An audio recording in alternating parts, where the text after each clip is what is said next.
Subscribe now and press the bell icon. Never miss an update.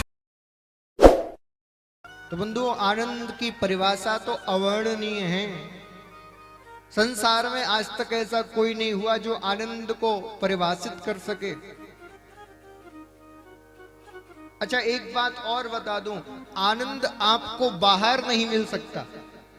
हाँ, आप सोचो कि एसी में सोने से, फोर व्हीलर गाड़ी में घूमने से, अच्छे बंगले में रहने से मुझे आनंद मिल जाए तो भूल जाना। इन सारी सुख सुविधाओं से आपको शारीरिक सुख मिल सकता है, आनंद नहीं मिल सकता। आनंद तो अंदर की वस्तु है।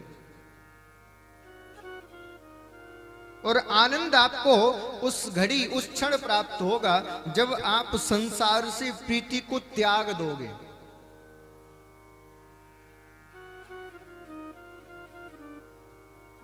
अच्छा, जरा मुझे बताओ, कौन कौन चाहता है कि हमें आराम मिल जाए, आनंद मिल जाए?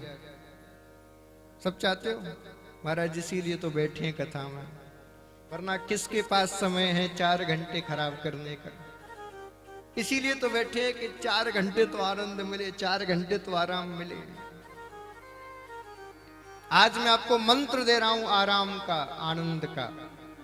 इस मंत्र को आप लिख लीजिए, चाहे दिल पर, चाहे दिमाग पर, या फिर किसी कागज पर। और यदि ये मंत्र आपने अपने जीवन में उतार लिया तो मेरी गारंटी है, आपको 10 दिन तक भोजन भी ना दिया जाए फिर भी आप आनंद में रहोगे, आराम में रहोगे। क्या मंत्र है? आराम की तलब है तो एक काम कर, आराम की शरण में और राम राम कर। भैया, आराम चाहते हो तो राम की शरण में आ जाओ और राम राम कहना प्रारंभ कर दो। राम नाम से जो आनंद मिलेगा, संसार में कोई आनंद वो दे नहीं पाएगा। अरे, आप आज जिनका विवाह महोत्सव मना रहे हो उनसे सीखिए। आपने कभी सोचा कि जो कर्पूर गौरम करुणावतारम संसार सारम भुजबिंद्रहारम, इतना हम सुंदर गाते हैं, जो 24 घंटे मुस्कुराते रहते हैं, उनके पास तो खुद का घर भी नहीं, पहनने के लिए 2 कपड़े तक नहीं, ना हीरा है, ना मोती है, ना माणिक्य है, कुछ भी नहीं।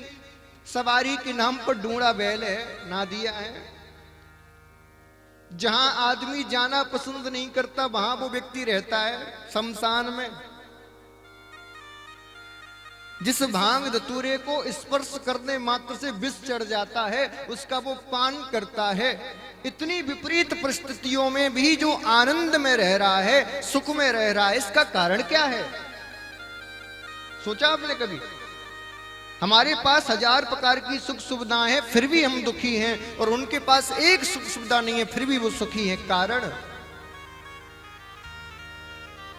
हमारी स्थिति ये है कि घर में 4 प्राणी है, चारों में नहीं बनती, और उनकी स्थिति ये है कि एक सिंह है, दूसरा बैल है, एक चूहा है, दूसरा मोर है। विपरीत हैं, एक दूसरे के दुश्मन हैं, फिर भी एक घाट पर पानी पीते हैं, एक थाली में भोजन करते हैं। क्यों? कारण क्या है?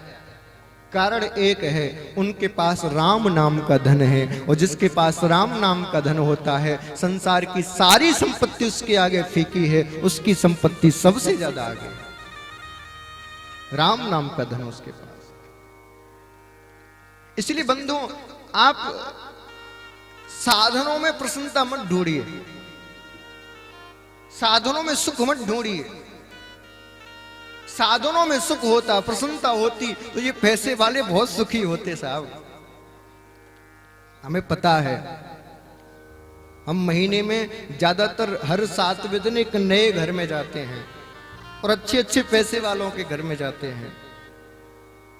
महाराज, जितना हम और आप बाल भोग लेते हैं ना सुबह नाश्ता, उतना वो एक समय की दवाई खाते हैं। हम और आप बढ़िया चिपड़ी रोटी खाते हैं, चैन से खूब पाते हैं, वो चिपड़ के रोटी नहीं खा सकते, सूखी रोटी खानी पड़ती है साहब। अब बताइए ऐसा पैसा किस मतलब का।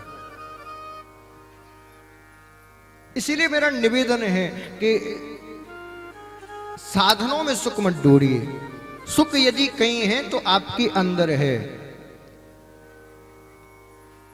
और जितना ठाकुर जी ने आपको दिया है ना, मैं ये नहीं कहूंगा कि संतोष करके उतने में बैठ जाइए, नहीं, प्रयास करिए और प्राप्त करने का, लेकिन जितना प्राप्त होता रहे उतने में प्रसन्न रहिए। पता चले ज्यादा प्राप्त करने की आशा में हमने पूरा जीवन गुजार दिया और जब ज्यादा प्राप्त हुआ तो जीवन ही नहीं बचा उसको भोगने के लिए, फिर किस मतलब की संपत्ति वो, बताइए। ज्यादातर मैं यही देख रहा हूं, लोग सारी सुख सुविधाओं को छोड़कर, खाने की, पीने की, रहने की सारी चिंताओं को छोड़कर और मशीन बन गए हैं पैसा कमाने की। सुबह 8 बजे से रात्रि के 8 बजे तक लगे हैं महाराज, ना खाने की चिंता, ना पीने की चिंता, ना घर वालों को टाइम, ना घरवाली के लिए टाइम।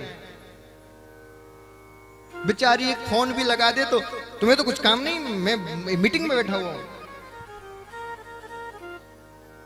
क्या है ये?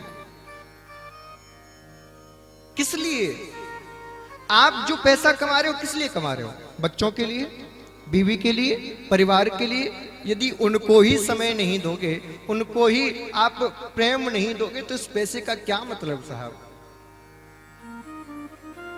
बताइए। इसीलिए मैं कहूंगा कि पैसा कमाइए, अच्छी बात है, लेकिन अपने लाइफ को इस प्रकार से मैनेज करिए कि आप जितना समय ऑफिस में दे रहे हो, दुकान पर दे रहे हो, व्यापार में दे रहे हो, उतना समय अपने परिवार में भी दें। तो उस पैसे का कुछ उपयोग है, वरना क्या मतलब।